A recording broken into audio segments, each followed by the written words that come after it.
अपने जीवन में आज और अभी अपने लक्ष्यों को लिख लो। इन लक्ष्यों में से तुम जिस लक्ष्य को सबसे पहले प्राप्त करना चाहते हो उसे स्पष्ट कर लो। केवल किसी एक लक्ष्य पे अपना पूरा ध्यान केंद्रित कर लो और केवल एक लक्ष्य को पूरा करने के लिए अपना सर्वस्व न्यौछावर करने के लिए तैयार हो जाओ। केवल एक लक्ष्य को प्राप्त करने के लिए अपनी पूरी जान लगा दो। बेशक सफलता एक दिन तुम्हारे कदम चूमेगी। सफलता केवल उसी व्यक्ति को मिलती है जो अपनी समग्र ऊर्जा किसी एक लक्ष्य पे लगा देता है। अधिकतर लोगों की असफलता का केवल एक ही कारण है कि वे अपने जीवन में लक्ष्य को स्पष्ट नहीं करते। वे किसी एक लक्ष्य के प्रति पूरा ध्यान केंद्रित नहीं करते। अधिकतर लोग असफल होते हैं क्योंकि वे बार बार अपने लक्ष्य को बदलते रहते हैं।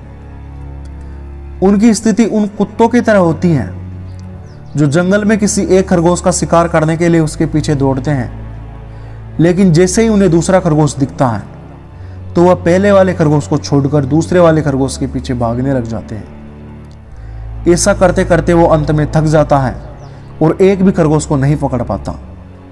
ठीक उसी प्रकार लाखों लोग किसी काम को शुरू तो कर देते हैं, लेकिन वो कुछ दिनों के बाद फिर दूसरा काम शुरू कर देते हैं और फिर कुछ दिनों के बाद फिर कुछ नया काम शुरू कर देते हैं। वे किसी एक लक्ष्य के प्रति स्पष्ट नहीं रहते और अंत में असफल हो जाते हैं। जैसे शेर व बुगला अपने शिकार पर नजरें जमाता है, ठीक उसी प्रकार तुम भी अपनी नजरें अपने लक्ष्य पे जमा लो।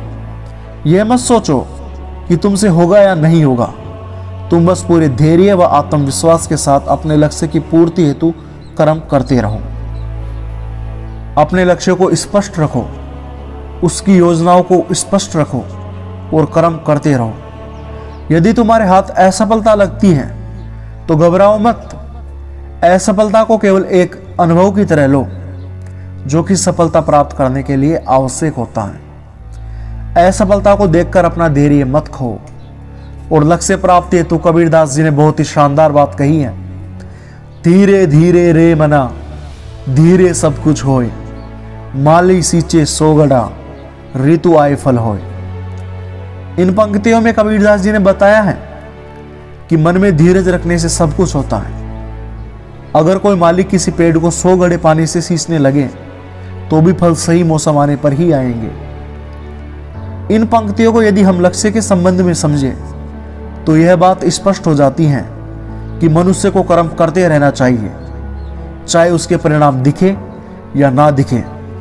और लक्ष्य प्राप्ति हेतु धैर्य रखना चाहिए, हार नहीं माननी चाहिए, क्योंकि प्रत्येक चीज के मिलने का एक सही वक्त होता है। और जब हम पूर्ण श्रद्धा के साथ अपना कर्म करते रहते हैं तो सही वक्त आने पर हमें हमारी मंजिल अवश्य मिलती है। इसीलिए लक्ष्य प्राप्ति हेतु जल्दबाजी ना रखकर परिणामों की चिंता किए बिना पूरे धीरज और पूरे आत्मविश्वास के साथ अपने काम को करते रहो। बेशक एक दिन सफलता आपके कदम अवश्य चूमेगी। तो मिलते हैं नेक्स्ट वीडियो में एक और बुलंद आवाज के साथ में।